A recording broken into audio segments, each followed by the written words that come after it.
Bəli, əziz tamaşaçılar, bura Macaristanın Budapeşt şəhəridir. Bugün burada Çempionlar Liqasının final oyunu Arsenal Paris Saint-Germain qarşılaşması baş tutacaq. Nominal meydan sahibi Arsenal bugün heç bir itkisi olmayaraq oyuna başlayır. Hər iki komandaya uğurlar. 2025-2026 mövsümü Çempionlar Liqası final oyunu görə bu mövsüm qalib kim olacaq? Kafiyeri, Tuna, Jesus, Tuna, başladı. Ömer Reis, Ronaldo, Dembele. Şutuna tamamlamadı ki artık Ödegaard çekti. Salah'ın zarbası attı. Daha sonra müdafiəçilərə başladı. Ronaldo, Osman Dembele. Dembele'den attı. Kafiyeri, Rede Barcola'la devam edir. PSG için Barcola ilerleyir. Ruiz Barcola anlatma. Dembele yapılıklıdılar. İnanılmaz oynuyor bu da Arsenal müdafiəsi. Yok daha ki en yaxşı oynadılar diyebilirler ki PSG ya kimi bu da kadar en tehlikeli hücum oynayabilirdi bu. Arkada yönetimde bundan tehlikeli hücum olmazsa bu hafta PSG'nin en tehlikeli hücum kimi qeydə alınabilir. Osman Dembele Rede Barcola Zaire Emery Skelly Barcola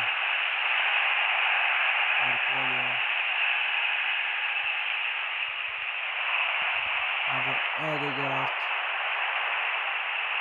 Nene Madueke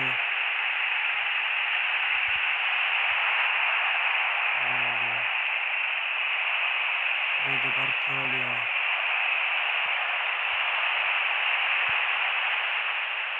Christian Nergard Madueke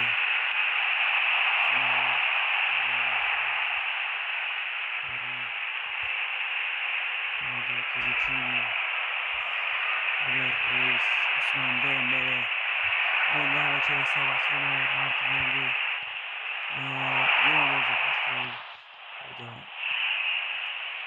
pasajında hocam da Fritala, Beraldo, Villa Zabarni, Cines. Dedim ki eğer bugün PSG galip olsa Çempionlar Ligası'nın artık 2. defa hem Kızıldır'da etmiş olur. 3. defa Azerbaycan ve Çempionlar Ligası'nın galibi olur. Jesus, Ekrima, Martinelli, Zorluğa bak. Arkadaşlar biraz yavaş olmuştu bu zarba. Zaire Emery, Kasper aldı. Osman Dembele, bakın Ödegaard, Nani Madueke, Jose Camargo Sani, Marquez Zulmen Cinaha, Atlas'ı Ödegaard Arsenal savaşı oyunun 30. dakikasında deməli ki artık yarım saatin tamamlanmasına 10 saniye kala Arsenal oyuncuları hesap açır. Martin Ödegaard'la kapitanla hesap açır. Christian Nergard, Jesus, Ödegaard'a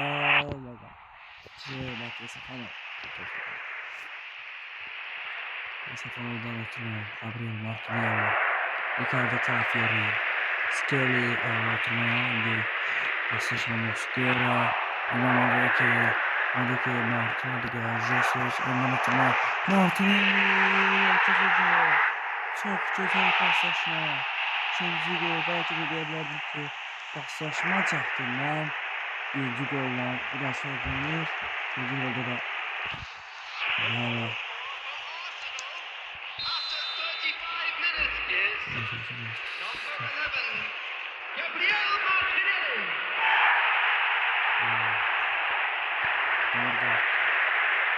Ödegaard Atama Madueke Vallahi atama çatırdı ama Buraya top alıp ilerlemek istiyordu. Pressing emeğiyle Arsenal futbolcuları ama bunun behresi geç görüyorlar. Bir takara sıfırlıyor. Aldığı oyunu topu indi Arsenal.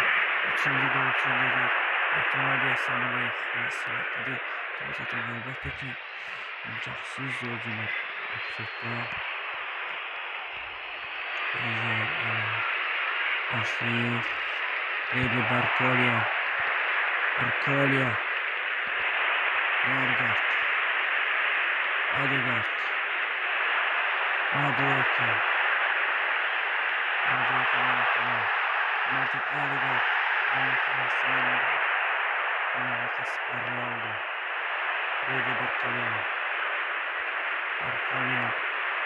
There will be 1 minute added time.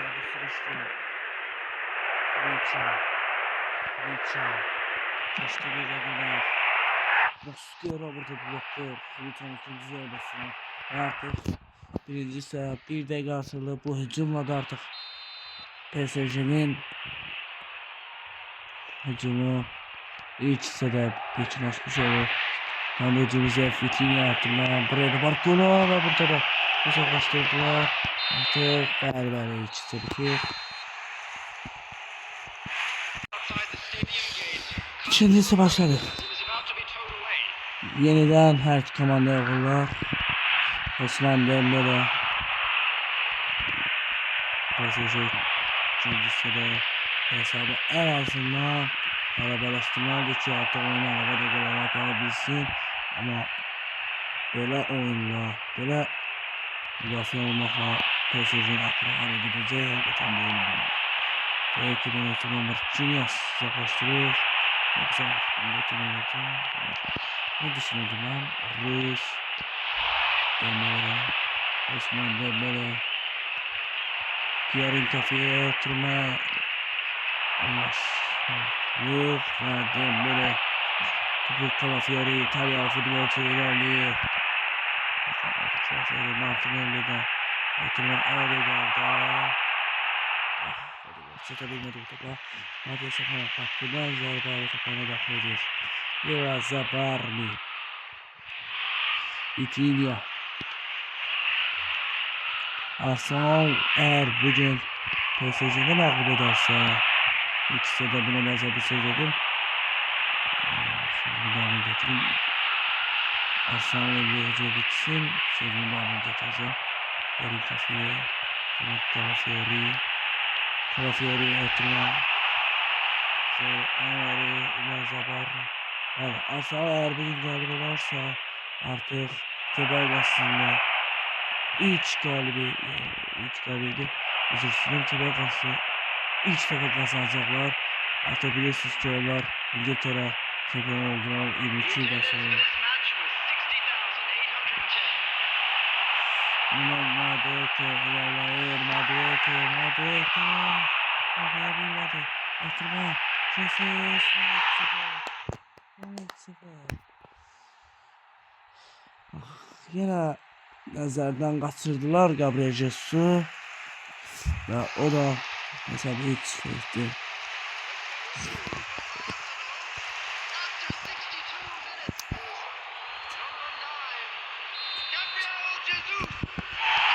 Vitinha.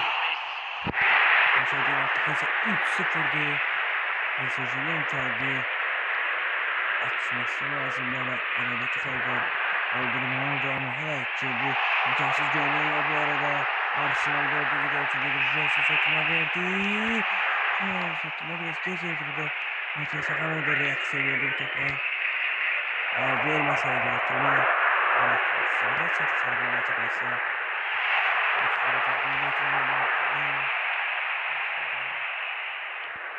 Transfer yok, oyuna değil de bugün. Mehmet'ine bir ders çevirem. Mehmet'ine milyon karşıtı da. Bu şanssız yapıtlarını. Skeri, Orkart, Arsenal sonra Amazon'dan olacak.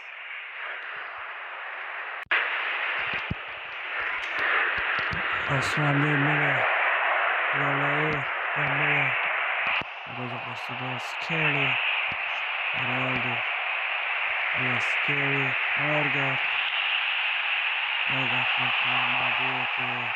Madueke çaktı bu topu. Çaktı Odegaard. Zıbırlandı. Cümleri yer yok. Yok. Nasıl uzun alındı. Asalda ve zaman Mikel Merino. Meydandadır ve bir de Everett Eze. Meydanda olur Rende PSG. Teselli gol vaktaşında da artık böyle diyecek çünkü bu da aradan sonra onların ne hesapta geri düşüp comeback etmesi, oyunu kaytarması ne de ki hesabı beraberleştirmesi imkansız görünür. Eğer bunu başarabilirlerse hakikaten çok yakışı bir oyun olar, benzer olar, mucize olar böyle diyeyim. Benim adı ki Mikel Merino'dan atılma şurası yok diye Safalo. Safamıza kaçtırıyor artık DG'ler, saniyeler, her yer vaxt arayır PSG için. Hala onlar hesabı aça bilmiyorlar. Aklıma desire Due, Eşref Hakimi, Fabian Ruiz, Desire Due, Zubimendi yaxşı oynadı da atılması geldi Eze'de Mikel Merino yeniden Eze, Luis Kelly, vakti kapı zarbesi Mate Safanovic başlıyor artık. Son 5 dakikada belki de PSG'nin teselli golü gelebilir artık oyunun galibi müelleşip yeniden Arsenal vazgeçişleri üzerime nedirler, bayram edirler orta. Sıra Atılma Martinelli, Luis Kelly, Marquinhos, Ivan Zabarni ve topu itirdiler. Arsenal 4. golcü gibi. Martinelli yok. 2 dakika atıldı. PSG telasir teselli golü. Zeyre Emery oturma. Mosquera yaxşı oynadı. Ve böylece oyun yekunlaşır. PSG məğlub olur. Arsenal ise tarixinde ilk defa Çempionlar Liqası galibi olur.